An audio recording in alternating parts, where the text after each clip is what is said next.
I'm Severin Suzuki, speaking for ECHO, the Environmental Children's Organization. We're a group of 12 and 13-year-olds trying to make a difference. Vanessa Seti, Morgan Geisler, Michelle Quigg, and me. We've raised all the money to come here ourselves, to come 5,000 miles to tell you adults you must change your ways. Coming up here today, I have no hidden agenda. I am fighting for my future. Losing my future is not like losing an election or a few points on the stock market. I am here to speak for all generations to come. I am here to speak on behalf of the starving children around the world whose cries go unheard. I am here to speak for the countless animals dying across this planet because they have nowhere left to go. I am afraid to go out in the sun now because of the holes in our ozone. I am afraid to breathe the air because I don't know what chemicals are in it.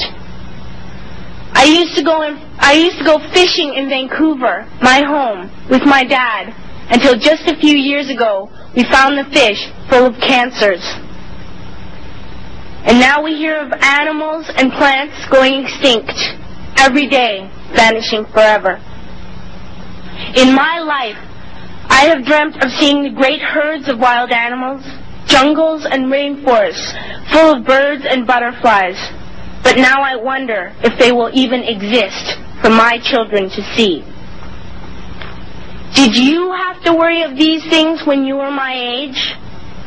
All this is happening before our eyes, and yet we act as if we have all the time we want and all the solutions.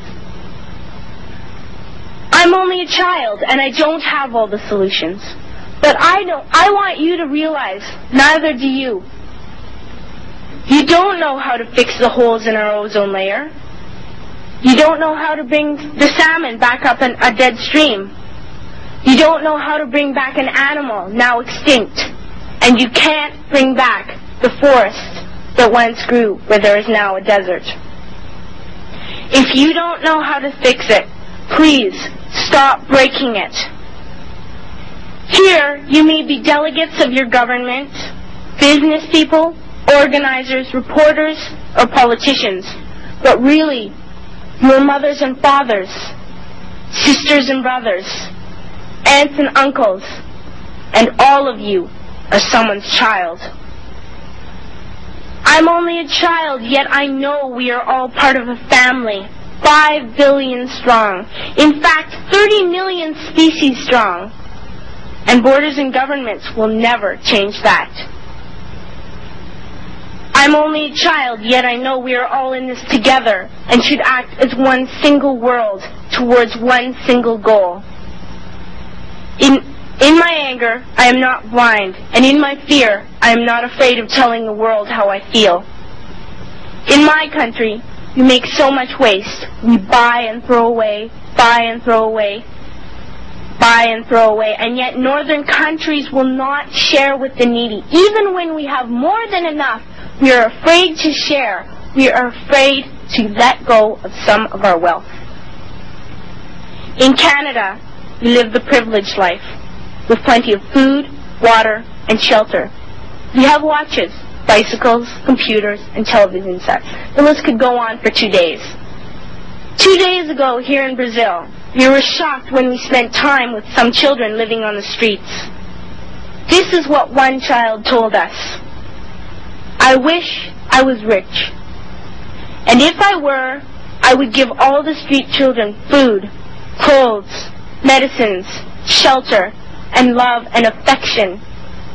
If a child on the streets who has nothing is willing to share, why are we who have everything still so greedy?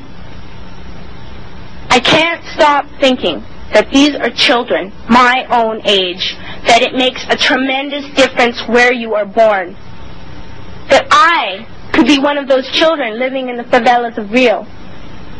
I could be a child starving in Somalia, or a victim of war in the Middle East, or a beggar in India. I am only a child, yet I know if all the money spent on war was spent on finding environmental answers, ending poverty, and finding treaties, what a wonderful place this earth would be. At school, even in kindergarten, you teach us how to behave in the world. You teach us not to fight with others, to work things out, to respect others, to clean up our mess, not to hurt other creatures, to share, not be greedy. Then why do you go out and do the things you tell us not to do? Do not forget why you are attending these conferences, who you're doing this for. We are your own children. You are deciding what kind of a world we are growing up in. Parents should be able to comfort their children by saying, everything's going to be all right. It's not the end of the world. And we're doing the best we can. But I don't think you can say that to us anymore. Are we even on your list of priorities?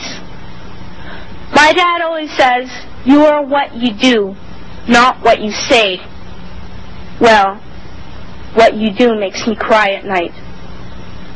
You grown-ups say you love us, but I challenge you, please, make your actions reflect your words.